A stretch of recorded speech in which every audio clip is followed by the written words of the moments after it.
ನೋಡಿ, ಬ್ರಿನ್ಸ್ ಅನ್ನೋ ಒಂದು ಲೊಕೇಶನಲ್ಲಿ ಇದ್ದೀನಿ. ಸೆಂಟ್ರಲ್ಲಿ, ಸ್ವಿಟ್ಜರ್ಲ್ಯಾಂಡ್ ಸೆಂಟ್ರಲ್ಲಿ ಬರುತ್ತೆ.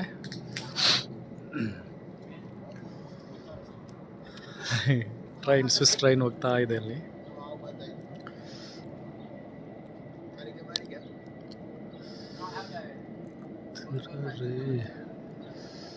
ಆಮೇಲೆ ನೋಡಿ, ಇಲ್ಲಿ ಟ್ರೈನ್ ಸಮೇತ ಅಲ್ಲಿ ಪರ್ವತಗಳು, ಅಲ್ಲಿ ಹೋಗ್ಲಿಕ್ಕೆ ಸಾಧ್ಯ, ನೋಡಬೇಕು.